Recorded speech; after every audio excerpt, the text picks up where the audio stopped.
परम शांति। देखो, आज मैं समझाऊंगा कि धरती पर कलह युग में, कलह माना लड़ाई झगड़ा का युग, अनेक धर्म मठ पंथ संप्रदाय, हालांकि इस पर मैंने अलग वीडियो बनाई है कि धरती पर अनेक धर्म मठ पंथ संप्रदाय क्यों आए, कहाँ से आए।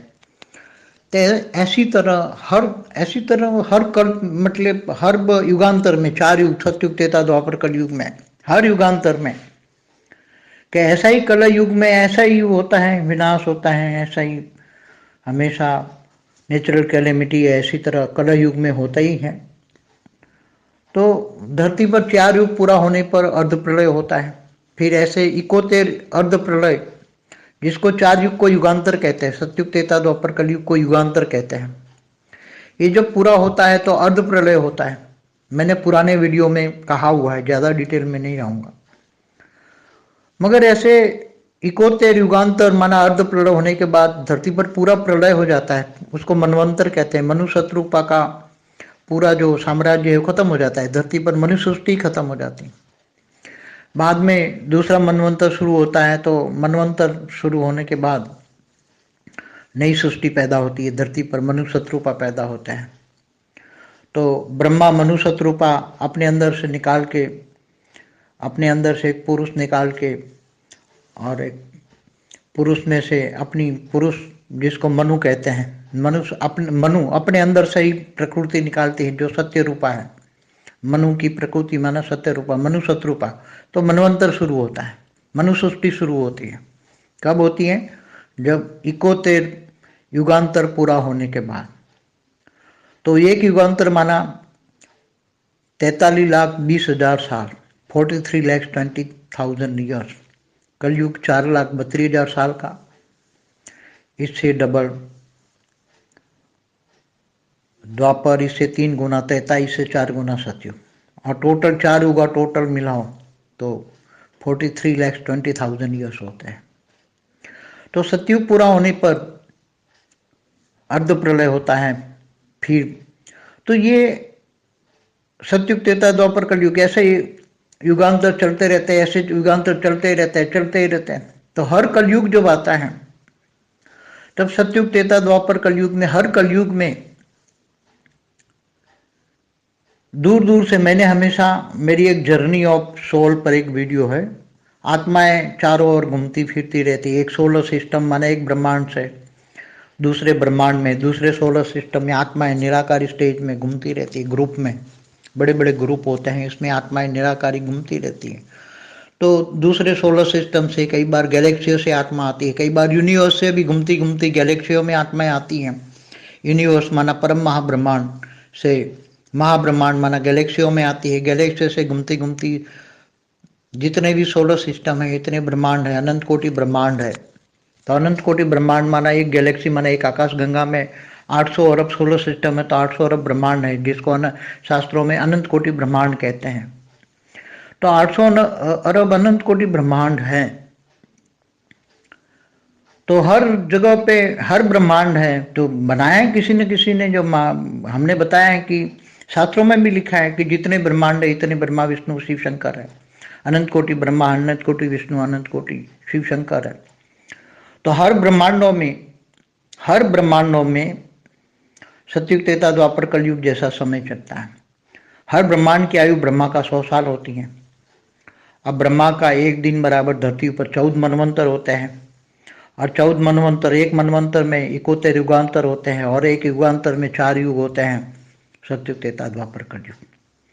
तो धरती पर चारों ओर से घूमती फिरती आत्माएं आती हैं। तो अपने अपने दूर दूर से आत्माएं आती हैं, ब्रह्मा महाब्रह्मांडों से, परम महाब्रह्मांड माना यूनिवर्स से, गैलेक्सियों से, दूसरे सोलर सिस्टम से, ग्रहों से, और आके धरती पर आ जाती, मनुष्य बन जाती है। तो अपने अपने अनेक धर्म संस्कार ले आती हैं, और अपने अपने आत्मा अपने अपने संस्कारों के हिसाब से अपने अपने धर्म बनाती है। तो अनेक धर्म मठ पद संप्रदाय स्थापना हो जाती हैं। तो क्या हर कलयुग में इतने धर्म मठ पद संप्रदाय होते हैं? इस बार थोड़ा अलग है, वो आप पुरानी वीडियो देखोगे तो पता लग जाएगा, महाकाल प्रलय की मेरी वीडियोस में। तो इस बार क्या हुआ है कि दूर दूर से, बहुत दूर से जो आत्मा आई हैं, तो सतयुग, त्रेता, द्वापर, कलयुग में तो होती हैं। कलह माना नेगेटिव संकल्पों का, लोगों की नेगेटिव संकल्पों से वायुमंडल बनता है। वायु तत्वों में लोगों की नेगेटिव या पॉजिटिव सोच पड़ी होती है, और वायु तत्वों से वो इफेक्ट होकर जल में आती है, जल से फिर धीरे धीरे वायु से पृथ्वी में भी आती हैं, और आकाश तत्व भी इफेक्ट होता है। पांचवें तत्व है मृत्युलोक, है अमरलोक, परम धाम को कहते हैं अमरलोक। मृत्युलोक से लोग परेशान हो जाते हैं, तो सूक्ष्म जगत की आत्माएं भी इफेक्ट होती हैं। तो जब अर्ध प्रलय होता है तो आत्माएं ऊपर उड़ के फिर वायुमंडल में थोड़ा ऊपर चली जाती हैं, भूलोक से बुभुरुलोक में आत्माएं चली जाती है। आत्माओं का विनाश नहीं होता, मगर जब मनवंतर पूरा होता है और कल प्रलय होता है, जब 14 मनवंतर पूरा होता है, ब्रह्मा का एक दिन होता है, ब्रह्मापुरी में ब्रह्मा का एक दिन होता है, तब जब 14 मनवंतर धरती पर पूरे होते हैं, तब एक कल प्रलय होता है, भूलोक, बुभुरुलोक, स्वरलोक, तब तीनों लोग खत्म हो जाते हैं, देवताओं की भी आयु खत्म हो जाती है। तब जो आत्माएं ऊपर चली जाती हैं, फिर धीरे धीरे वो आत्माएं, तब कल प्रलय में पहले तो ब्रह्मा द्वारा सर्जन, विष्णु द्वारा पालना और शंकर द्वारा विनाश होता रहता है। तो जब अर्ध प्रलय में शंकर का काम होता है, शंकर अपना तीसरा नेत्र निकाल के जो विनाश करना है करा देता है, शंकर द्वारा विनाश। शंकर का काम ही है विनाश। शिव शक्ति शिवपुरी में ऊपर रहते हैं, विष्णुपुरी से ऊपर। तो ये हमेशा ही कलह युग में ऐसा ही होता है? नहीं, इस बार थोड़ा कलह युग ज़्यादा है। क्यों होता है उसका मैंने आगे वीडियो में, हर वीडियो में एक्सप्लेन कर चुका हूँ। पुरानी वीडियो देखिए मेरे, कितना बड़ा बेहद का विश्व है, कहाँ कहाँ से धरती पर आत्माएं आई हैं।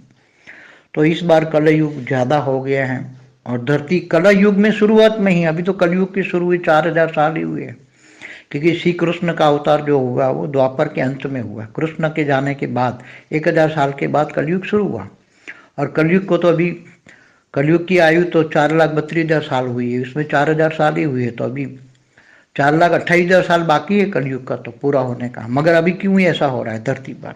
किसके संकल्पों से हो रहा है? क्यों हो रहा है? यहाँ भी जैसे महाभारत युद्ध हुआ था आज से 5,000 साल पहले, श्री कृष्ण नहीं चाहते थे तो भी महाभारत युद्ध कौरव पांडवों में हुआ था। तो आज ये नेगेटिव संकल्पों द्वारा कौन युद्ध करा रहा है, कौन कौरव है, कौन पांडव हुए, सभी जो पुरानी वीडियो देखे होंगे तो समझ में आ जाएंगे। तो अभी ऐसा क्यों हो रहा है? अभी भी कोई ना कोई तो पूरा विनाश चाहते हैं, मगर किसी ने योग बल से किसी ने रोका हुआ है, पूरा विनाश नहीं होने देते। धरती पर पूरा विनाश नहीं होते, थोड़ा थोड़ा होते रहता है। तो पूरा डिटेल में ज्ञान जुड़ने के लिए आत्माएं भी नई क्रिएशन ऊपर से, जब मनवंतर में या युगांतरों में ऊपर से जो देवी देवता ऊपर चले जाते हैं स्वर्गलोक से महालोक में, फिर आत्माएं, देवात्मा भी नीचे अपने स्वर्गलोक में आकर हर कोई देवता धरती पर अवतार लेते हैं, धीरे धीरे सेल डालते हैं अपना। अवतार माने एक सेल, माने एक पावर डालते हैं। तो धरती पर पूरा डिटेल में मेरी महाकाल प्रलय की वीडियो में बहुत डिटेल में मिलेगा। ये तो मैं बहुत शॉर्टकट बता रहा हूँ, क्योंकि अभी क्या होने वाला है, क्या होगा, ये भी आगे उसमें सब वीडियो में देखेंगे। अभी बहुत परिवर्तन होने वाला है।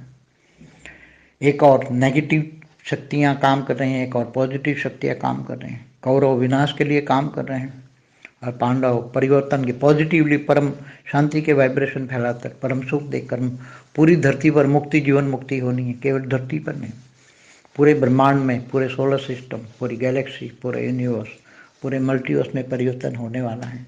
ये धीरे धीरे देखोगे, धीरे धीरे ये भी समझ में आएगा कि बेहद का विश्व कितना बड़ा है। मल्टीवर्स तो पूरे बेहद के विश्व के सागर के अंदर एक बूंद का भी बूंद एक मल्टीवर्स। ये सब समझना पड़ेगा, ज्ञान सागर में डूबना पड़ेगा, विचार सागर मंथन करना पड़ेगा, आत्मस्वरूप की अनुभूति करनी पड़ेगी। मैं आत्मा हूँ। आत्मा माइंड के सेंटर पॉइंट में रहकर आत्मा माइंड द्वारा शरीर चलाती हैं। तो ये समझना पड़ेगा, आत्मस्वरूप की अनुभूति करना पड़ेगा। तो आत्मा की पावर को जगाना पड़ेगा। बेहद की आत्माओं में बेहद की कला की पावर है, बेहद की आत्माओं में बेहद की कला की पावर है। तो एक कला, 4 कला, 10 कला, कहाँ कहाँ है, कितनी कला है, उसका भी वीडियो है। कला पर भी मेरी वीडियो। श्री कृष्ण को कहते थे 16 कला संपूर्ण, संपूर्ण निर्विकारी डबल अहिंसक कहते थे। मगर बेहद की कला, ऑलमाइटी ऑथोरिटी की बेहद की कला का विश्व कितना बड़ा होता है, उसको भी डिटेल में जानेंगे। तो सब कुछ जानोगे तो समझ जाओगे आगे भविष्य में क्या होने वाला है, कैसे परिवर्तन होगा।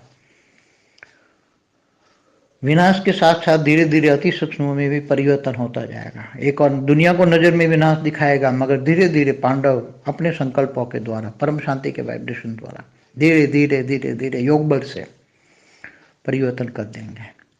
परम शांति।